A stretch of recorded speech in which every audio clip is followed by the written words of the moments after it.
This is a reading from the Autobiography of Maria Valtorta. I entreat him to grant that I may see his face once again, which is the joy of our spirit, but then I patiently await that blessed moment. You see, today, for instance, I am deprived of sensible union with God.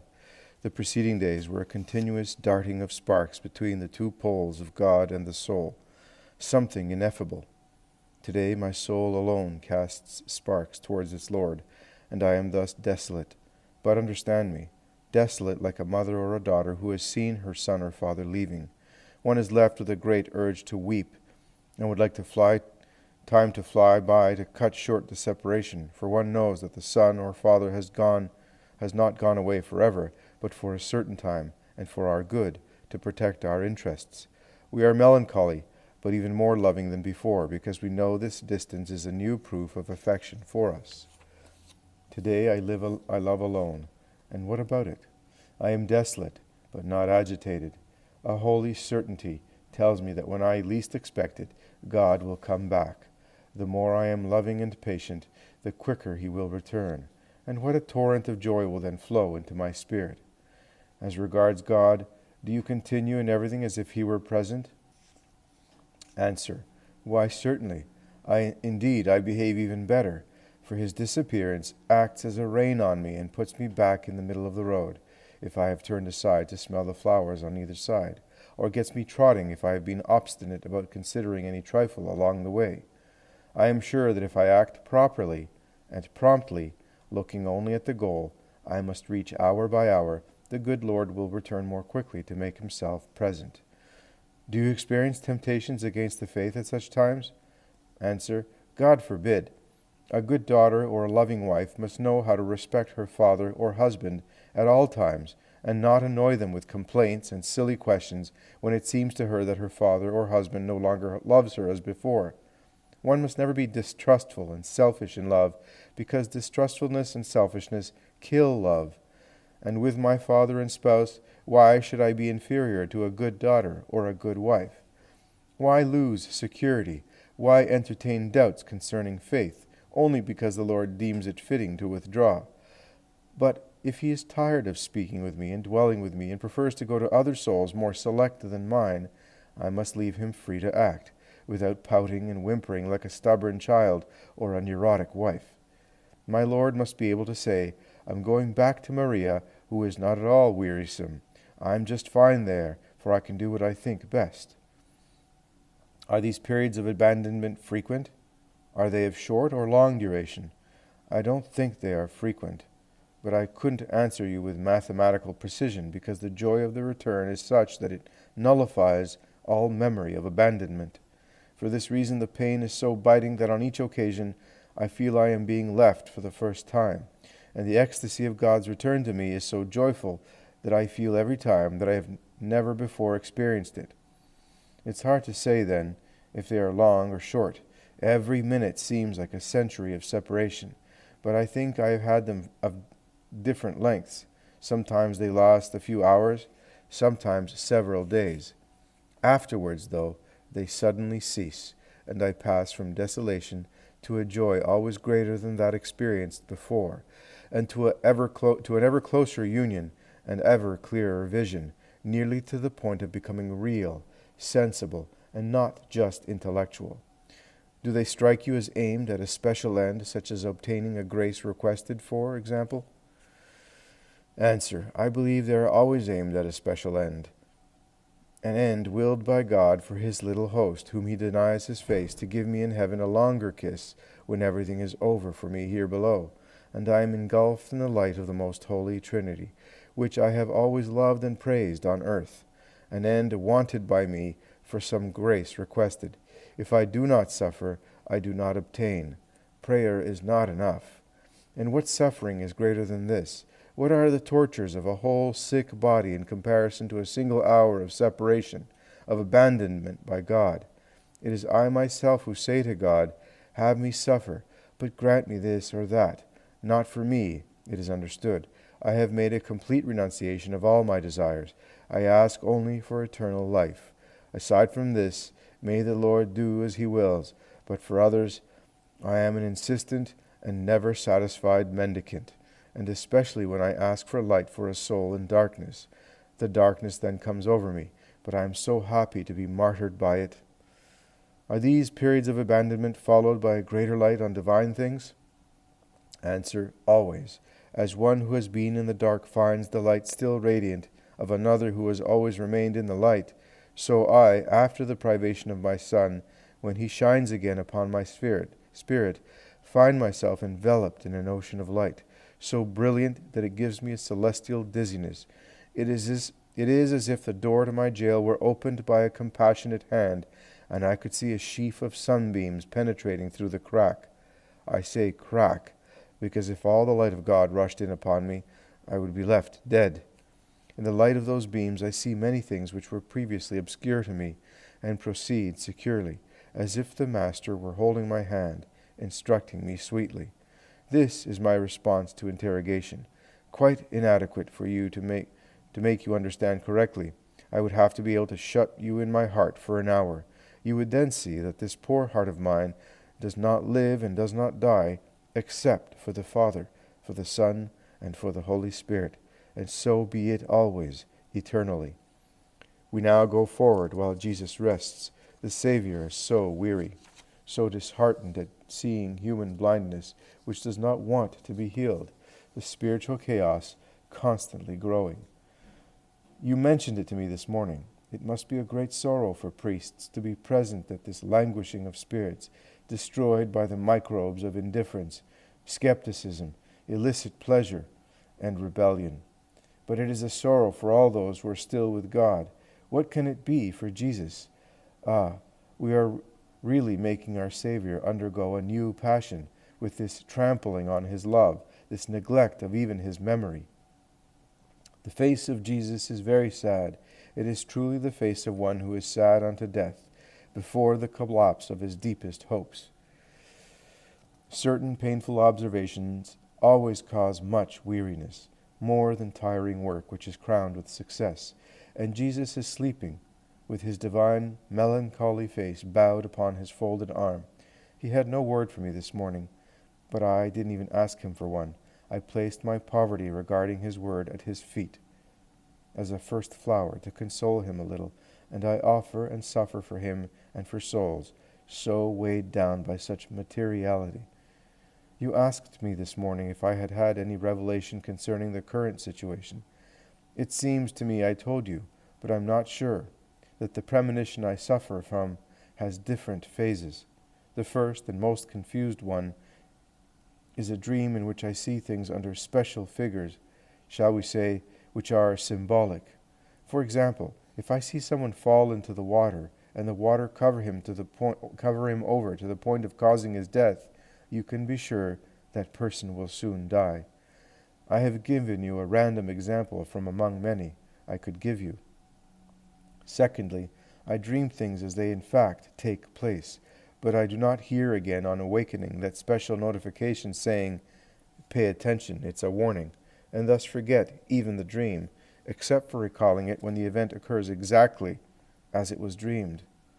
Thirdly, I have a very clear dream, and on awakening receive that warning quite distinctly. Remember this.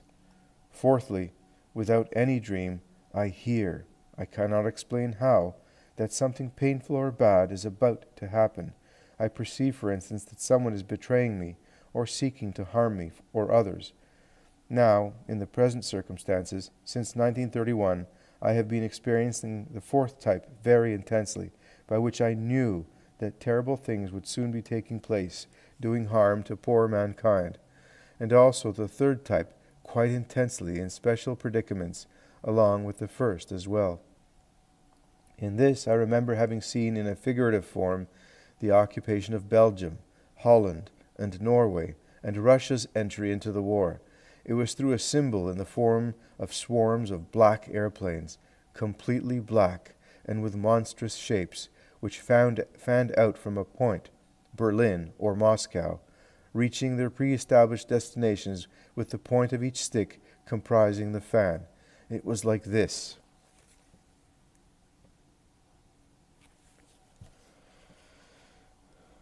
Forgive me for scribbling, but I'm a dolt when it comes to drawing, and the figure, though badly formed, helps me to convey the concept. Later, in November 1941, came the notification that within a month the enemies would be in Benghazi. 3 days afterwards, the English offensive began, and by the end of the month, they were in Benghazi. In March 1942, the same voice in dreams said to me, the defensive line is no longer at Palermo, but further up, because Libya has been lost, and, unfortunately. As regards the future of us city dwellers, I have already received 2 or 3 not very clear notifications, but I could say that they give me food for thought, for, if I have not seen the point exactly, I really believe there must be a point. This concerns the present. Before the heavy bombings of civilians began in the autumn, however, I saw them in a dream and told Marta. When war had not yet broken out in Ethiopia, the night of May 23rd to 24th, 1935, to be exact, with marvelous clarity I saw the entry of our troops, specifically the foreign and indigenous carabiniers, riding in trucks into Addis Ababa, whose tukuls were burning. I said so in the family, being classified as usual as a nut, and to 2 friends who had come to see me on the afternoon of May 24th. They are still alive and remember. A year later, on May 9th, 1936, our troops, specifically foreign and indigenous carabiniers, in trucks victoriously entered the conquered Addis Ababa, which was burning. On account of that dream, so evident and accompanied by that concrete sign during the 9 months of the Ethiopian War, I never doubted its outcome. I knew it would be won, and quickly. The same held for the Spanish War, all of whose foul and heroic deeds I saw. On this, I prefer to speak directly with you. I have told you this just to make you understand what it's about. The first modality of premonition was the terror of the blameworthy members and officers of my association. They must have hated me for this as well. You will understand. I entered into the subject this way. Girls, act properly, understand? Act properly with respect to me, for you must realize that your subterfuges to do me harm are not unknown to me. You are scheming in these days as well, but you won't be successful in anything except in staining your souls. I repeat, however, that I would gladly do without this gift, if such it may be called. And now I shall continue with my account. I set the lecture on St. Joan of Arc for December 18th, 1932. In the morning, at church, I felt a little ill, but afterwards, with timely medicines, I felt better. Indeed, I was happy, because after an attack of angiospasm, I usually enjoyed a few hours of truce. As a summer sky becomes cleared of clouds after a storm, so, after my storm, my heart was more cleared of palpitations and cramps. At 10, I went to the association office, where I found everyone in a muddle, because the news had arrived that the elderly parish priest had been named Monsignor of the Lucca Cathedral, and thus would be leaving the parish. News which did not cause me special sorrow, because it was expected and because it meant a well-deserved reward for the long parish service of the excellent priest. Back home at midday, I ate as usual, a small amount, but with relish. At 3 p.m. I went to the St. Dorothy Institute, where I was to deliver the lecture. At 3:30 I started speaking. I had uttered a few words when such a sudden, serious heart attack unleashed itself that I was on the verge of dying. At the first pang I stopped, smiling, as if to wait for some late-arriving ladies to take their seats at that moment. I was hoping that my heart would limit itself to that shooting pain which had already covered me with icy sweat. I was smiling, but my face suddenly altered in such a way that the superior approached me, asking me if I felt ill. "It's nothing," I replied. "It's passing now." I waited for a few minutes, heroically standing while feeling myself examining death over my head. Like Joan of Orleans, I was saying, "May Sire God be the first to be served." But Sire God wanted to be served by the agony of his poor servant. The attack grew and grew, and I had to yield and take a seat. I was a breathing corpse. It lasted 2 hours. Do you know what it means to suffer 2 hours like that? I was aided, taken into the air. I looked at Our Lady, whose statue seemed to become animated, seen as I was seeing it, between convulsive jerks, and I looked and kissed my crucifix. I did not want a doctor. He would have had me taken to the hospital. In such a state there is nothing but the hospital, and I did not want to go there, thinking of father and mother. I beseeched God not to let me die like that for their sake, on account of the fright for them. But as for me, oh, how joyfully I would have departed.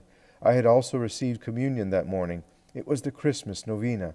How beautiful to go, celebrate Christmas in heaven. What enormous selfishness it would have been, I now say, quite different from beauty, selfishness, to go to heaven at Christmas without undergoing my passion. First the cross was needed, a long, long agony on the cross, and then the glory of paradise would come.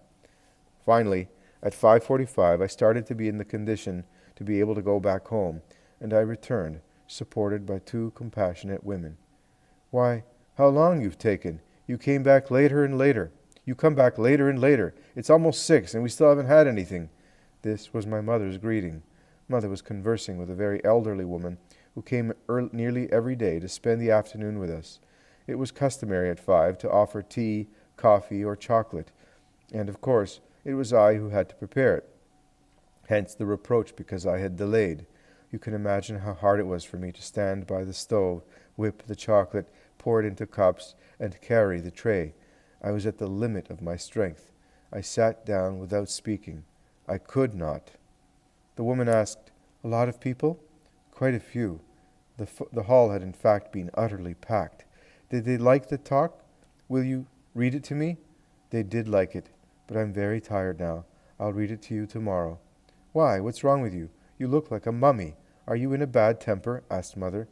"What's wrong is that I've been feeling ill, very ill."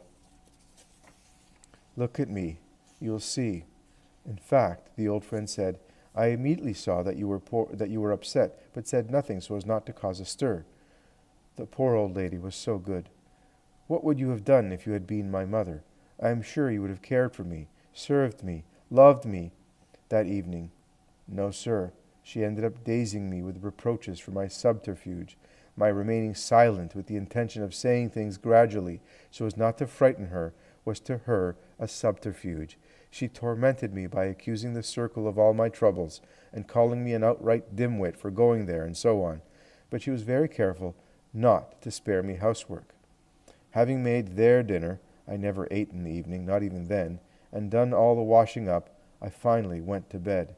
A very high fever at night, choking, cramps, and a boundless melancholy. I felt that my voices had not deceived me, as the Maid of Orleans said, and that if my mission was from God, Joan of Arc, the conference in whom I had put off for 2 years, because my inner voice told me that on that day something irreparable would happen to me, had really maintained her commitment to be the announcer of my imprisonment, my torment. No more battles and victories, but only prison and pain. No more banner of Christ waved over the crowds, but only the cross to go up on. No more flames of public apostolate, but the flame at a stake of suffering, which has been consuming me for 11 years, and never reduces me to ashes. Now I was completely Maria of the Cross, the holy warrior who had crowned the fearful Dauphin in Rheims, was crowning me with the crown of thorns. When our beloved work in the Lord's vineyard is taken from us, we suffer acutely. I had defended at all costs this freedom of mine to work for my Lord, and now it was being taken away from me by none other than Him. Afterwards we understand what an honor, what trust, and what love for us on God's part this is, but at first we suffer greatly. It is one of the hours of Gethsemane which are the first to be lived through in our passion. How much it costs us to say in the midst of our tears, "Thy will be done." In the night, physical, moral, and spiritual agony at the side of my mother, who was blissfully sleeping, lacking even the freedom to weep openly, I took refuge in Christ, and, as he had previously done with Catherine of Siena, he said to me, "You asked to sustain and be punished for the defects of others, taking them upon yourself, and you didn't realize you were asking for love, light, and knowledge of the truth, for I had already told you that the greater love was the more pain increased. Hence, in anyone where love grows, pain grows. And what greater growth in love could there be than this, of a God who was giving me his own bed, his own throne, his own altar, the cross? After the first hours of anguish, this thought descended upon me like a balm, and made it willing to carry out the sacrifice. Not whoever says to me, Lord, Lord, will enter into the kingdom of heaven, but whoever does the will of my Father. And with a slight modification, the words spoken to the Apostle Peter could also be spoken to me. When you were young, you put on your own belt and walked where you liked. But when you grow old, you will stretch out your hands, and somebody else will put a belt round you and take you where you would rather not go. Footnote: Matthew chapter 7, verse 21, and John 21, verse 18. Trained and fortified by my master, I was stretching out my hands to take the cross the Father was imposing upon me, and, suddenly aged by illness, I was becoming incapable of so many things, and subject to everyone for my physical, moral, and spiritual needs. Oh, if only we reflected on the way illness places us, disarmed, in the hands of all, we poor sick people who must always depend on the kindness of others, physical needs, with everything demoralizing they bring with them, moral needs, with all the loneliness and melancholy accompanying them, which very few are able to make up for, spiritual needs, with all the longing for ceremonies we shall no longer see, sacraments given to us so stingily, and guidance we come to be deprived of for so many things, while trials accumulate, and illness creates new temptations and new weaknesses. How many things would have to be said about illness, but they will come out a little at a time. I don't want to get ahead of myself. In the morning I tried to get up at the usual hour. Impossible. I remained in bed until 9, and would still be there if Mother had not peremptorily called me to have me go and buy the milk the milk woman had not brought. I got up with the greatest difficulty. My heart was in a fearful state.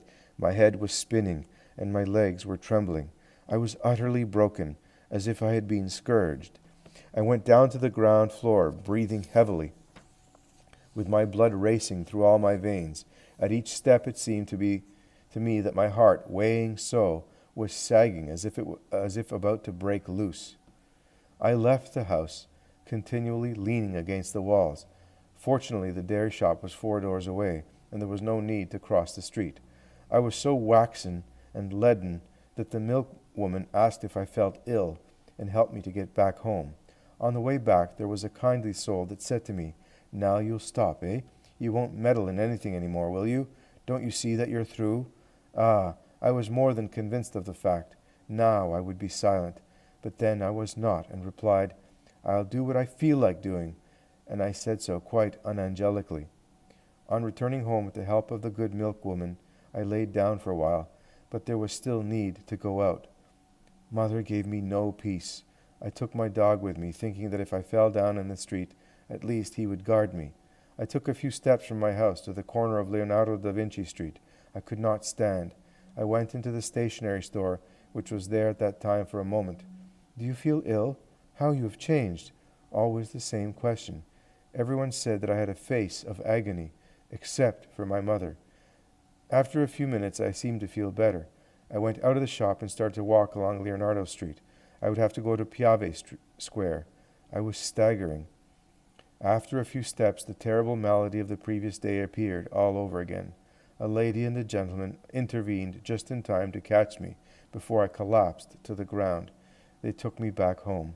Do you think Mother understood the seriousness of my condition, at least then? Not at all. When I was able to speak, I said, "I want the doctor. I feel I'm dying." The family doctor, Armelini at that time, was across the street from our house. I had always gone to his office, but that day I would have wanted him to visit me. Mother, however, said, "Go yourself. It's just a few steps away, and you can walk there without spending twice as much to have him come." Accursed money. Papini is completely right in terming it excrement of the devil. For 5 lire, a difference of 5 lire, I had to go out again and feel ill in the middle of the street. A woman accompanied me to the doctor's, and after the examination, the doctor himself saw to having me accompanied by his maid. I was very ill, and the doctor said so openly, not just to me, but to Mother, and she had not gone with me to the doctor's, but the doctor came to her to explain. He perhaps hoped that I would afterwards be spared. Not in the least. I went on moving about the house, blowing like a bellows, falling every so often, and suffering an ongoing agony. I did not go out. It was impossible. But at home it was as before. Now, if this is spoken of, my mother says quite the opposite. But there are many witnesses who assert that I am telling the truth, and she is not. There are so very many, like Mother Mary of Gonzaga, St. Teresa's prioress. But at least she was not a natural mother. Mine is, however, the Mother Superior, not the natural one. My father, the poor man, was very angry about seeing me like that. I think he began to die at that time, for every time he saw me ill, and my heart now gave way at least once a day, he completely lost his head. Poor father, how many tears shed over his Maria, broken that way at age 35. He was the only one who loved me, Jesus in heaven and Father on earth. Few people came to our house then, because few wanted to have dealings with Mother, and I was alone and sad.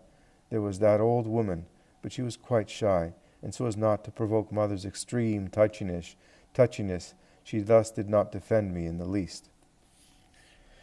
On Christmas Eve I wanted to go to church, to midnight Mass. I could not resign myself to not going to church any more, to attending Mass no longer, to not receiving my Jesus now, especially now that I needed him more than ever. We went, that very foggy night, to the Sisters of St. Dorothy. We were a little group of 6 women. I had digitalis and brandy in my pocket. I sat down in the back of the little church. I was suffering enormously, for the short walk along the street in the cold had again brought about sharp pain in my heart. At communion I got up and, tottering, clinging to the pews for support, went to the altar. On the way back to my seat, my heart began to beat more intensely. I drank the digitalis and brandy so as not to faint. As soon as I felt a respite, I wanted to go back home. I made no preparation or act of thanksgiving except that of boundless suffering. In the manger, where the newborn Christ wailed, I laid all the myrrh from which I was drinking deeply. And that was the last Mass I attended, the last one.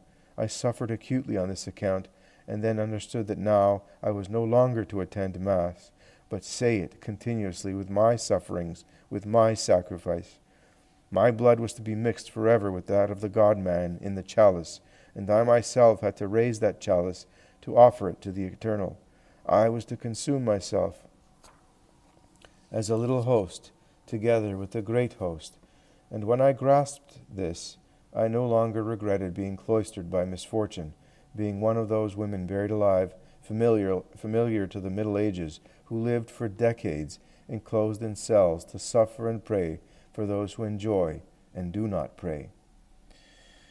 A sharp hunger to nourish myself with Jesus remained, and for that you were needed to take pity on this hunger of my heart, you and Father Josué, footnote, Father Josué Bagatti, of the Friars Minor, chaplain at the Viareggio Hospital from 1939 until his death on April 21st, 1981. Before, it was my lot to undergo even hundreds, 100 days without the Eucharists ever being brought to me. I suffered this with a spirit of poverty, but it was so painful. Just think, I had to suffer alone all that misfortune, or the devil prompted in me to disturb my spirit without the aid of frequent communion, which is more powerful than anything else in confirming a heart. Without communion, which I would have wanted to receive several times a day, without being able to see any longer the Holy Host, where my God, my King, and my spouse is, I who, when I received it, had found a way to graze it with a kiss before opening my mouth. What relic can compare to a consecrated host? Here there is not a little piece of bone or clothing, a hair, a tooth, a drop of blood. Here is Jesus, living, real, complete, as he was in Mary's womb, as he was in the house in Nazareth, in the streets of Palestine, on the cross, as he is in heaven. When I think of this, I would like to be the ciborium or monstrance containing him, in the species of bread, to be able to touch him, hold him in myself, make him a precious cradle glittering with gold and gems. But then I think he, my sweet Jesus, prefers our hearts as his ciborium, especially if these hearts are rendered beautiful by purity, or pure by love, and precious by sacrifice. I try, then, to render my own heart so, and live for that hour of joy in which Jesus comes to my house to unite himself to me with his body, his blood, his soul, and his divinity. And while waiting, I adore him in all the ciboria where he is present, in all the chalices where his innocent blood is uplifted towards heaven, in all the tabernacles where he remains, awaiting his children.